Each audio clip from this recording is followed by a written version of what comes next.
Hello, I'm Evelyn, and I recently celebrated my 32nd birthday. I work for an international investment firm specializing in foreign markets. My husband, Brian, is employed in the service sector, but his job security is tenuous since his contract is up for renewal every year. This annual uncertainty casts a shadow of anxiety over us as the renewal date approaches.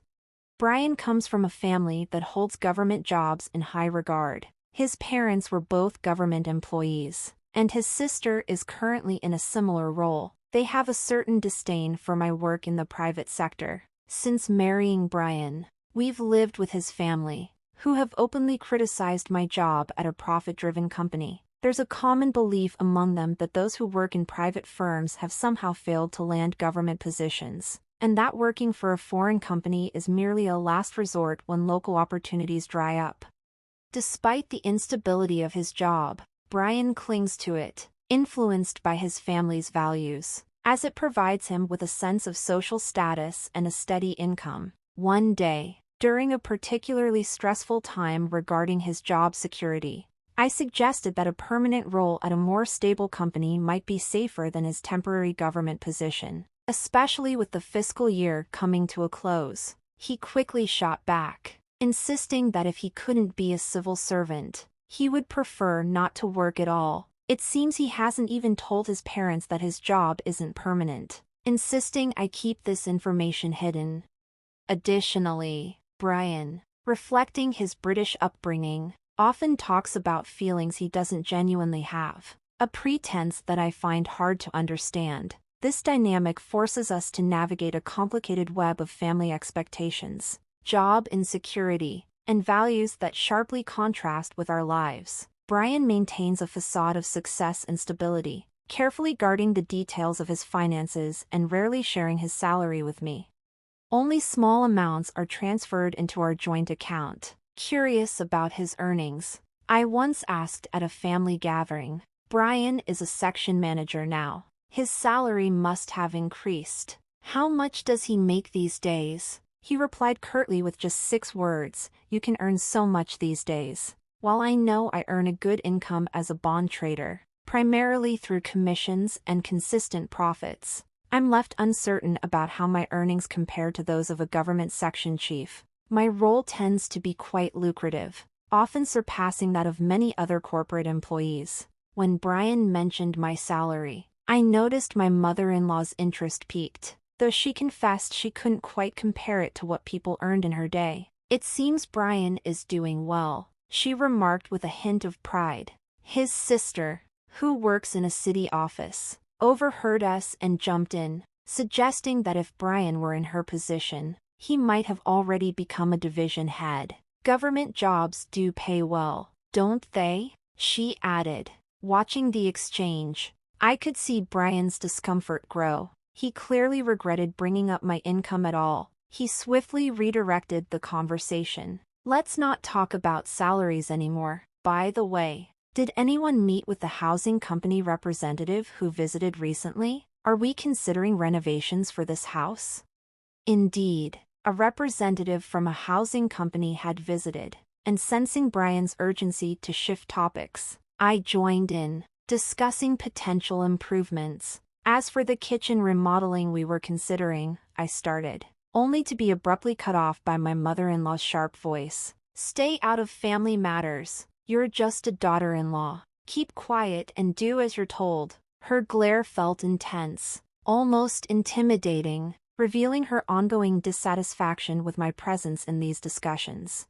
It's clear that my mother-in-law's resentment stems from my lack of a government job, which she regards as a mark of prestige. Moreover, she seems to believe I manage all of Brian's finances and dictate his spending, giving him an allowance. In truth, Brian's salary mostly covers his personal expenses, while my earnings from the foreign investment firm support most of our household costs. My sister-in-law, who also lives with us, contributes nothing financially and often implies that we're financially secure enough not to need her help. "You're taking money from an elderly couple living on their pensions, and since Brian earns a lot, you're not struggling, right?" she comments, showing little interest in assisting with expenses. While living in my husband's family home alleviates our rent burden and allows us to rely on my income, it creates a tension that's hard to ignore.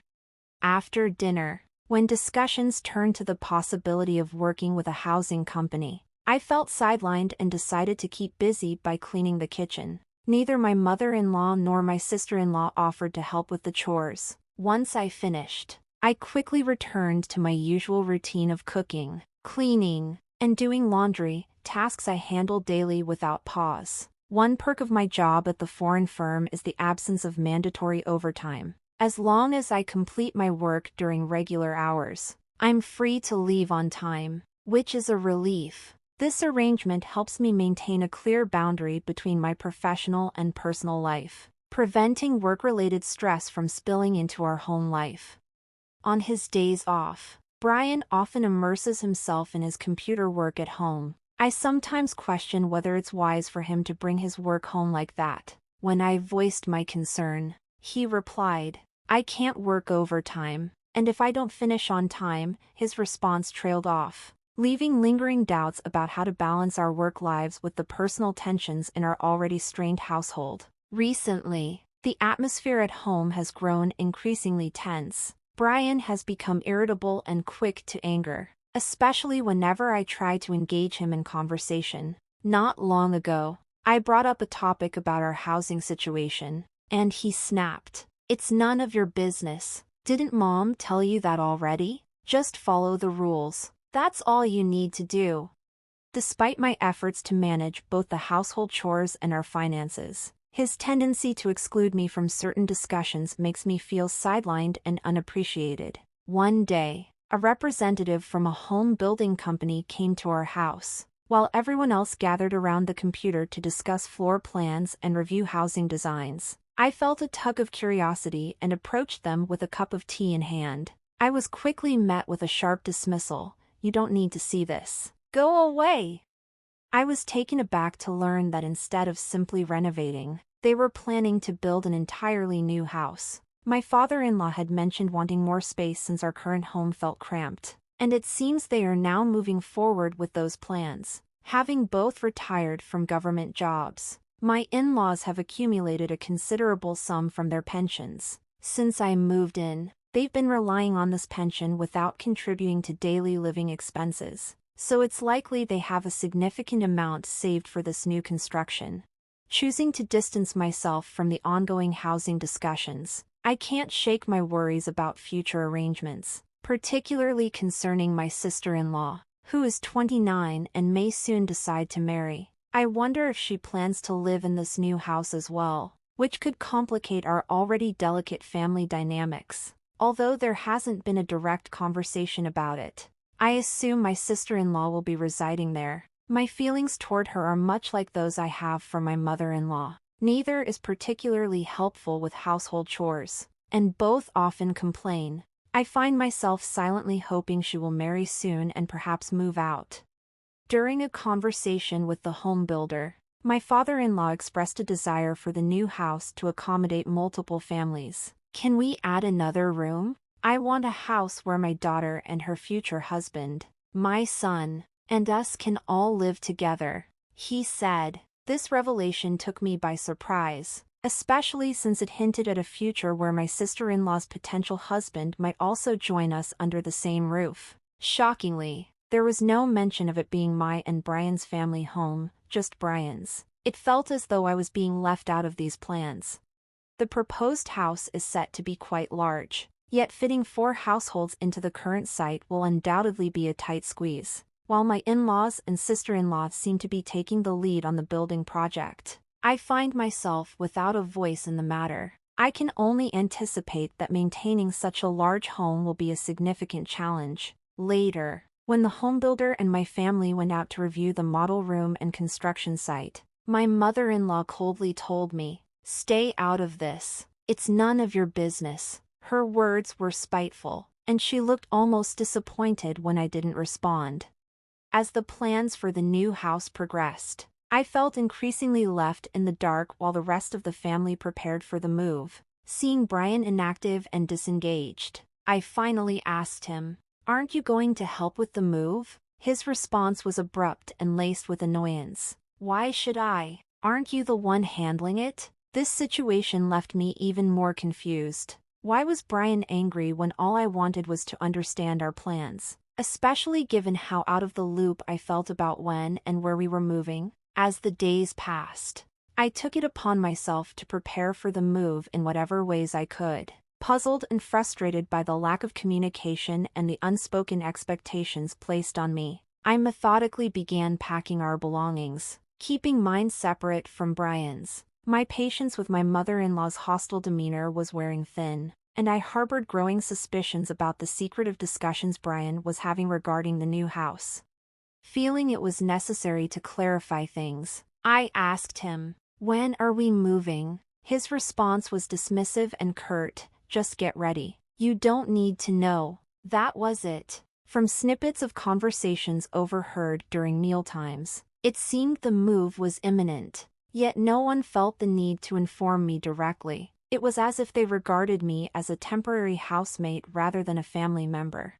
The reality of our situation hit me hard when the movers showed up unannounced while I was cleaning up after breakfast. "Leave them. We'll buy new ones," my mother-in-law said nonchalantly. Then she added, "By the way, do you plan to move into the new house with us?" Her tone was probing, almost taunting, and in that moment, I understood they had deliberately excluded me from discussions about the new house and had kept the moving day secret as part of a calculated plan to oust me from the family home. Standing silently behind my mother-in-law, Brian laughed along but said nothing, indicating his probable agreement with their scheme. I had suspected something like this might happen, which is why I had packed my things separately. Now, confronted directly with their animosity, my mother-in-law coldly declared, "From now on, only family will live here. Do as you wish." My sister-in-law, looking genuinely worried, probably thought I would plead to stay, tearfully making my case. Not satisfied with my calm demeanor, my mother-in-law snapped, "Anyone who relies on someone else's earnings should leave now. Brian will build the new house and pay off the loan with his salary. We don't need a freeloader." Her words dripped with anger. Yet, ironically, I was the one who had been planning to leave all along. When I realized the financial plan for the new house hinged on Brian repaying the mortgage with his salary, I nearly laughed aloud. His surprise was palpable. It was clear he hadn't been privy to these discussions and was left speechless in the face of his mother's fury. His parents seemed convinced they could safeguard their retirement funds by placing the burden of the new home's financial obligations squarely on Brian's shoulders.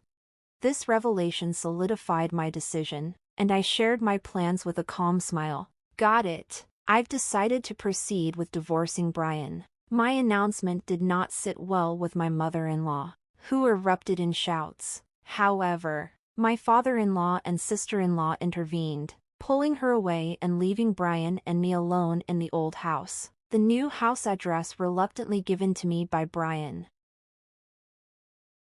I insisted on keeping the new address to send the divorce papers I had prepared for my departure. A friend helped me move my few belongings before I left, to put a final barrier between our intertwined lives. I transferred all the public utility bills from my in-laws' house into Brian's name. Returning to my parents' home provided me with a temporary respite to regroup. Once settled, I decided to visit the impressive new four-family home where Brian and his family had relocated. Upon my arrival, my mother-in-law immediately confronted me, her tone sharp and unwelcoming. Ignoring her outburst, I approached Brian, divorce papers in hand, and requested his signature. As we stood there on the verge of finalizing our chapter together, my mother-in-law turned to him, likely intending to intervene or voice her disapproval once more. In the grand new home my in-laws had moved into, my mother-in-law, unable to contain her disdain, mocked me with a sarcastic remark. "Useless wife. It's because she's not a government worker. Hurry up and say it." Facing her directly, I couldn't resist responding with irony. "What a splendid house. Are you sure you can manage it on Brian's salary?" Her face flushed with anger, and she shot back. You're the outsider now. So don't concern yourself with us. Take the divorce papers and leave. I paused for a moment, observing my husband's pale, shocked expression, a silent testament to the gravity of our situation. With the divorce papers still in hand, I promptly left their house, my mother-in-law's furious gaze burning into my back. I headed straight to the town hall to submit the divorce documents, determined to close that chapter and start anew. Feeling drained from the tumult of married life, I chose to live alone, settling into a small apartment near my work. This new space was just what I needed, free from constant disputes and the exhausting expectations of managing a household on my own. Life became significantly more peaceful without roommates boasting about government employment or shirking their responsibilities. Just as I began to relish my newfound tranquility and put thoughts of my husband behind me, an unexpected call disrupted my calm. An unfamiliar number appeared on my phone. It was Brian, using a friend's phone. His voice cracked as he pleaded, "I can't pay the loan. Evelyn, will you come back to me? I can't afford the mortgage, electricity, water bills, or even my phone bill." Assuming he could rely on his family for support, I replied, "Your sister has a stable job, and your parents are retired with pensions. They should have some savings, right?" I dismissed his plea, thinking he would turn to them. However, my ex-husband then reluctantly confessed more about his dire situation. As I listened to Brian on the phone, it became painfully clear that his family's financial stability was an illusion. Their retirement savings had been wiped out by an investment scam, and his sister had accrued significant debt from excessive credit card use. This once proud family of civil servants, who had always portrayed themselves as financially prudent, was now struggling. Their hardships became glaringly evident after moving into the new house, which seemed to stretch their finances to the breaking point. In desperation, they reached out to me, hoping for support or perhaps a reconciliation, but I had no desire to re-engage with them. I firmly declined their request and ended the conversation. Despite receiving repeated calls, I kept my distance, letting the phone ring unanswered until they finally stopped trying to contact me. Out of curiosity, I ventured back to their neighborhood sometime later and was greeted by the sight of a for sale sign outside their newly acquired home. I spoke with a representative from the housing company who happened to be there and learned that my in-laws had sold the house shortly after it was built due to their inability to manage the mortgage.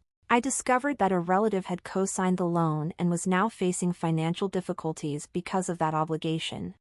This was the same family that had once boasted about their secure government jobs while looking down on those in the private sector, including the very relative who had become their co-signer. The family's financial collapse and the subsequent sale of the house had created tensions, even leading to ostracism from other relatives. Their previous pretensions of stability and disdain for anyone outside the civil service were now backfiring spectacularly. As I settled into my sofa at home, the irony of the situation struck me. I couldn't help but chuckle at the thought of my ex-husband and his family, who had once taken such pride in their government status, now regarded as burdens by their relatives. They no longer had anyone to impress with tales of bureaucratic importance. Instead, they had become a cautionary tale of financial mismanagement and misplaced pride. The absurdity of their predicament was a stark contrast to the quiet contentment of my own, simpler and more genuine lifestyle.